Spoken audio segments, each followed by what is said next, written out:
This video is going to be about conics. We're first going to start talking about the three types of conics that we're going to be looking at, excluding parabolas since we spent a whole unit on those. Then we're going to talk about how to graph the three types of conics when they're given in standard form. Then we'll get into how to complete the square in order to go from general form to standard form for these types of conics. So conic sections are called conic sections because they come from this upside down cone situation. So you can see on the left here that we've got the circle, which is something we're familiar with, and here's our standard form of a circle. The H and the K are going to move the center of your circle, so right or left for H and then up or down for K, and then the R squared is talking about our radius.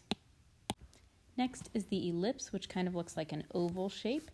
Our general formula is really similar to the circle, but we're adding this a squared and b squared, and what that is going to do is affect, instead of just one radius like a circle, it's going to have a horizontal radius and then a vertical radius. The hyperbola is going to be next. That looks very funky. That one is going to be actually two halves of what looks like parabolas. So a hyperbola, the big difference is going to be this minus sign in our general formula here.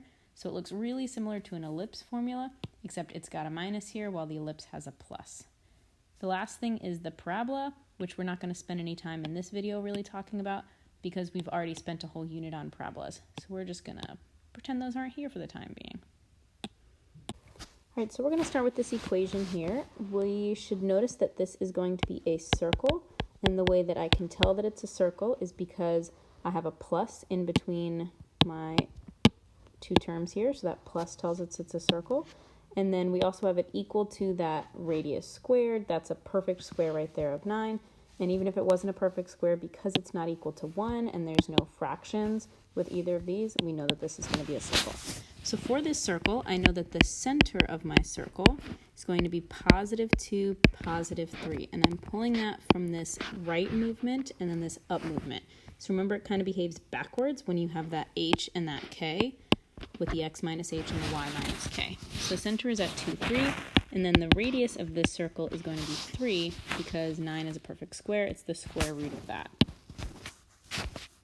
So when we go to graph this, we're going to put our center at 2, 3 to start. And then we're going to use the radius of 3, and we're going to go right 3, put a point there.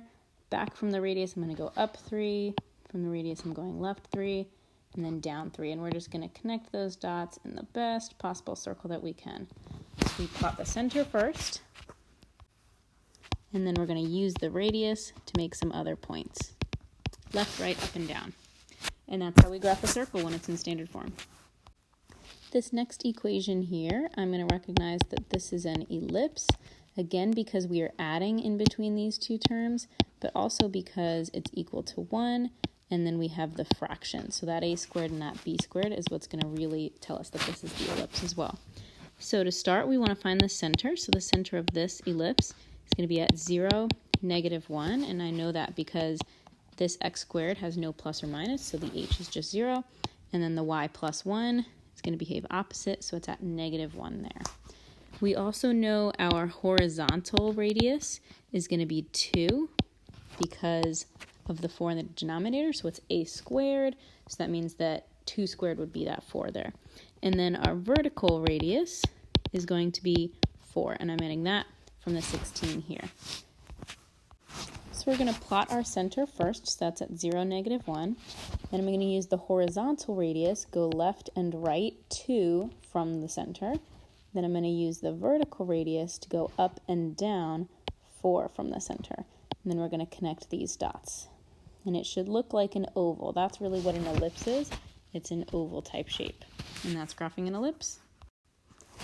This last one that we're going to graph in standard form is a hyperbola. And we know that it's a hyperbola specifically because of that minus right in the middle. If there's a minus in between, it is a hyperbola.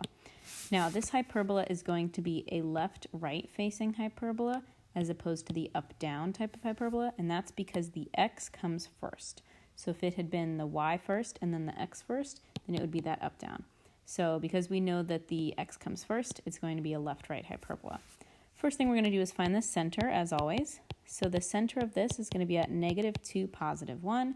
The x always come first, then the y is for that center. Our horizontal radius, just like with the ellipse, is going to be 4, so it's the square root of that 16. And then our vertical radius is going to be 3. It's the square root of the 9 under there. So let's plot that first. So I've plotted my center and then used the radius. Now for a hyperbola, we're not just going to connect the dots like we did with the ellipse. Instead, we're going to make this rectangle that goes through all of those outward points. I'm going to use a dotted line. And then we're going to use a dotted line to connect through the diagonals. So I'm connecting through the diagonals, going all the way through the center as well. And so we said this was a left-right hyperbola. So we're going to graze up against those diagonal lines, hit through the vertex, and then keep going. So I'm grazing, hitting the vertex, and then going on the other side. So this hyperbola needs to hit the vertex, and that should be right here. It's going to be the most right that it gets on this section, and over here it's the most left that it gets on this section. So those are going to be vertices. It's also going to go up against the diagonal lines because those are our asymptotes that we're dealing with here. And that's how you graph a hyperbola. So there's a couple of steps involved. First, we plotted the center and the radii. Next, we drew those diagonal lines around and then through. We drew the rectangle around and then the diagonal lines through that rectangle. And then we drew either that up-down or that left-right hyperbola, depending on whether the x came first or the y came first. The last thing we're going to do is complete the square in order to find the general form of our conic. So I've got this general form of a conic. What I'm going to do is group my x's and my y's together and then move any constant to the right side. So my x term is actually just sitting here by itself, so that is totally fine. The y's are already in order, and then we're going to move the constant. So I'm going to subtract 189 on both sides.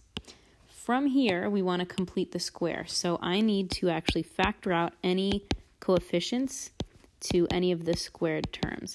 So the y needs to get factored out. We need to pull out that 9 that's in front because it has a coefficient. No matter what that coefficient is, it needs to get factored out.